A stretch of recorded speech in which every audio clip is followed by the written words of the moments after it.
اگر نبی سے ہے الفت چلو غدیر چلیں، چلو غدیر چلیں، چلو غدیر چلیں۔ اعوذ باللہ من الشیطان الرجیم، بسم اللہ الرحمن الرحیم، الحمد للہ رب العالمین، ثم الصلاة والسلام علی سیدنا محمد وعلی آلہ الطیبین الطاہرین، اما بعد، وقد قال اللہ تبارک وتعالی فی کتابہ المبین، بسم اللہ الرحمن الرحیم، یا ایہا الرسول بلغ ما انزل الیک من ربک وَإِن لَّمْ تَفْعَلْ فَمَا بَلَّغْتَ رِسَالَتَهُ وَاللَّهُ يَعْصِمُكَ مِنَ النَّاسِ إِنَّ اللَّهَ لَا يَهْدِي الْقَوْمَ الْكَافِرِينَ۔ معزز ناظرین حضرات، السلام علیکم ورحمۃ اللہ وبرکاتہ۔ گزشتہ تقاریر میں ہم نے واقع غدیر کو پیش کرنے کی کوشش کی تھی اور اہل سنت کے کچھ توجیحات کو پیش کیا تھا کہ کس وجہ سے وہ غدیر میں امام علی علیہ السلام کی جانشینی کا جو اعلان ہوا ہے اس جانشینی کو قبول نہیں کرتے۔ پہلی توجیح ہم نے یہ بتائی تھی کہ اہل سنت کے کچھ علماء یہ کہتے ہیں کہ ہم یہ مانتے ہیں کہ رسول اسلام نے غدیر میں مولا کائنات کو مولا کے عنوان سے پہچنوایا تھا، لیکن مولا لفظ مشترک معنوی ہے، لفظ مولا کے کئی معنی ہیں، لہٰذا ہم مولا کے معنی دوست کے لیتے ہیں، اور ہم یہ کہتے ہیں کہ رسول اسلام نے غدیر میں یہ ارشاد فرمایا تھا کہ میں جس کا دوست ہوں علی بھی اس کے دوست ہیں، اور اس کا جواب بھی دینے کی کوشش کی تھی، اور یہ ہم نے یہ ثابت کیا تھا کہ لفظ مولا سے مراد دوست ہو ہی نہیں سکتا، بلکہ یہاں پر لفظ مولا سے مراد امام ہے۔ دوسری توجیہ اہل سنت کی ہم نے یہ بیان کی تھی کہ وہ لوگ یہ کہتے ہیں کہ حدیث غدیر متواتر نہیں ہے۔ اس کا جواب ہم نے دینے کی کوشش کی تھی کہ حدیث غدیر متواتر ہے۔ تیسرا اہل سنت کا اشکال یہ تھا کہ حدیث غدیر چوتھے خلیفہ کو پہچنوا رہی ہے، تو ہم نے اس کا بھی جواب دینے کی کوشش کی تھی اور یہ کہا تھا کہ کوئی بھی عقل اس بات کو قبول نہیں کرتی کہ کوئی بھی شخص پہلے تین اپنے جانشینی کو چھوڑ کر چوتھے جانشین کو پہچنوائے۔ اور چوتھا اشکال ہم نے یہ کہا تھا چونکہ اہل سنت کے کچھ علماء یہ کہتے ہیں کہ غدیر میں مولا کائنات تھے ہی نہیں، اس کا جواب بھی ہم نے دینے کی کوشش کی تھی کہ خود آپ کی کتابوں میں صحیح بخاری، صحیح مسلم میں مفصل ذکر ہے، اور اس میں یہ بتایا گیا ہے کہ حضرت علی علیہ السلام ابو موسیٰ اشعری کے ساتھ یمن سے واپس آ گئے تھے، اور حجۃ الوداع میں حضرت نے تمام مناسک حج انجام دیے، اور واقع غدیر میں بھی حضرت علی علیہ السلام موجود تھے۔ انشاءاللہ آج اہل سنت کی پانچویں توجیہ کو بیان کرنے کی کوشش کریں گے اور ساتھ ہی میں اس کا جواب بھی دینے کی کوشش کریں گے۔ اہل سنت کی پانچویں توجیہ یہ ہے، اہل سنت کے کچھ علماء یہ تحریر فرماتے ہیں چونکہ حدیث غدیر صحیح بخاری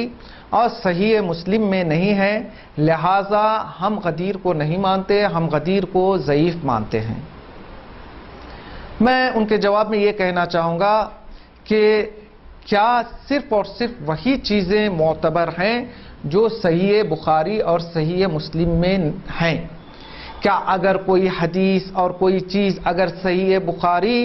اور صحیح مسلم میں موجود نہیں ہے تو اس کا مطلب یہ ہے کہ وہ چیز صحیح نہیں ہے؟ میں کہوں گا ایسا نہیں ہے، اور میری دلیل یہ ہے کہ خود صاحب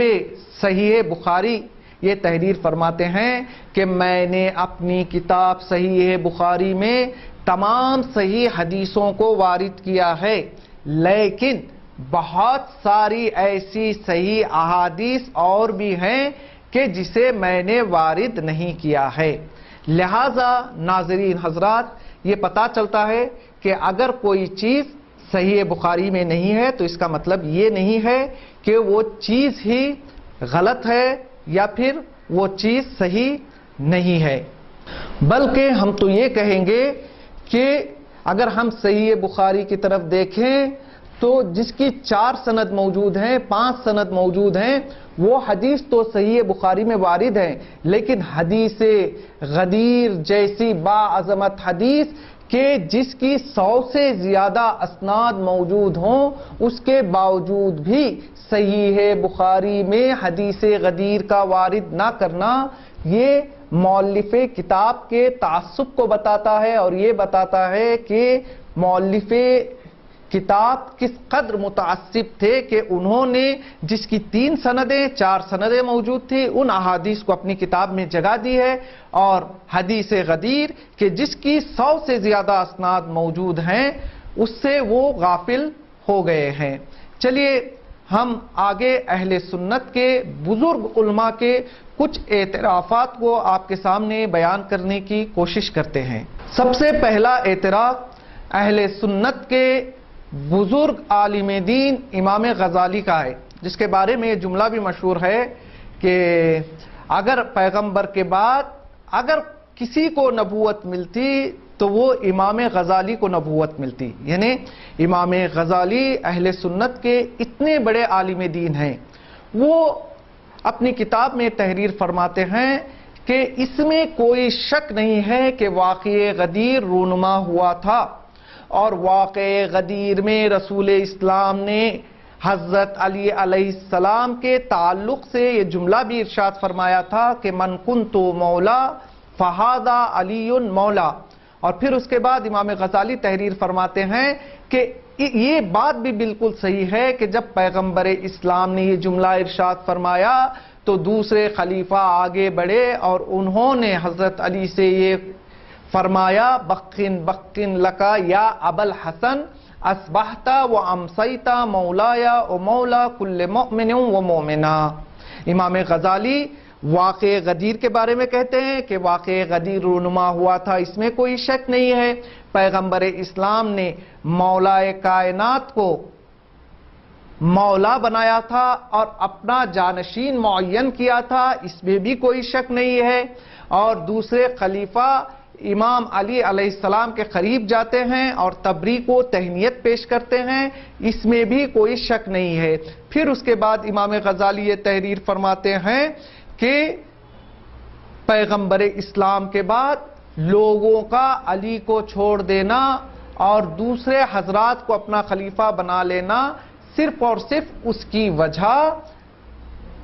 ہوا و ہوس ہے۔ وہ کہتے ہیں کہ کچھ لوگوں کی ہوا و ہوس اس بات کی رکاوٹ بن گئی کہ علی کا حق علی کو دیا جائے۔ تو یہ اہل سنت کے پہلے عالم دین کا اعتراف ہے غدیر کے حوالے سے۔ اہل سنت کے دوسرے مشہور عالم دین سبط ابن جوزی کہ جو بہت ہی معروف اہل تسنن کے عالم دین تھے، وہ اپنی کتاب میں یوں تحریر فرماتے ہیں کہ واقع غدیر میں جو حدیث غدیر ہے من کنت مولا فہذا علی مولا، یہ آیے مباہلہ کا ادامہ ہے، اور وہ اپنی کتاب میں یوں تشریح دیتے ہیں کہ جہاں آیے مباہلہ میں انفسنا کی منزل میں مولا کائنات رسول اسلام کے ساتھ تھے، اور ادھر واقعہ غدیر میں رسول اسلام اپنے اولا ہونے کا اعتراف پہلے کرواتے ہیں، پھر علی کی ولایت کا اعلان کرتے ہیں، جو کہ صرف اور صرف علی کے امامت کا اعلان ہی ہو سکتا ہے۔ سبط بن جوزی یہ تحریر فرماتے ہیں کہ ہمارے استاد عمر بن صافی موصلی نے مجھ سے کہا کہ ایک شخص تھا جو قمیت کے اشعار پڑھتا تھا اور ساتھ میں فکر کرتا تھا۔ ایک دن وہ شخص قمیت کے اشعار پڑھ رہا تھا تفکر کے ساتھ، اور اسی حالت میں اسے نیند آ جاتی ہے، تو وہ کیا دیکھتا ہے کہ خواب میں حضرت علی علیہ السلام تشریف لاتے ہیں اور اس شخص سے کہتے ہیں کہ تم جو قمیت کا شعر پڑھ رہے تھے اس شعر کو دوبارہ سے پڑھنا۔ لہذا وہ شخص شعر کو پڑھنا شروع کرتا ہے اور کہتا ہے کہ وَلَكِنَّ الرِّجَالُ وَلَكِنَّ الرِّجَالُ تُبَايِعُوهَا فَلَمْ أَرَى مِثْلُهَا قَطَرًا بَيْعُهَا کہ کچھ لوگ آپس میں معاملے کو انجام دیتے ہیں اور اس سے خطرناک اور اس سے باعظمت والا معاملہ میں نے نہیں دیکھا ہے. تو پھر اس کے بعد خواب کی حالت میں حضرت علی علیہ السلام اس شخص سے کہتے ہیں کہ تم کمیت کے اشعار کے نیچے میرے بھی شعر کا اضافہ کر لو. پھر اس کے بعد مولا کائنات یہ شعر کی تلاوت فرماتے ہیں. فَلَمْ أَرَى مِثْلُ ذَلِكَ الْيَوْمُ يَوْمًا وَلَمْ أَرَى مِثْلُهُ حَقًّا عُدِيعًا کہ میں نے غدیر کے دن جیسا کوئی دن نہیں دیکھا اور غدیر میں جو حق کو پائمال کیا گیا اس جیسے پائمالی حق کو میں نے کہیں نہیں دیکھا. تو ناظرین حضرات، یہ اہل سنت کے مشہور علماء کے اعترافات ہیں غدیر کے حوالے سے کہ ہم نے اہل سنت کے مشہور عالم دین امام غزالی کے اعتراف کو بیان کرنے کی کوشش کی اور ساتھ میں اہل سنت کے مشہور عالم دین سبت بن جوزی کے اعتراف کو بیان کرنے کی کوشش کی. انشاءاللہ آئندہ تقاریر میں ہماری گفتگو جاری رہے گی. والسلام علیکم ورحمۃ اللہ وبرکاتہ.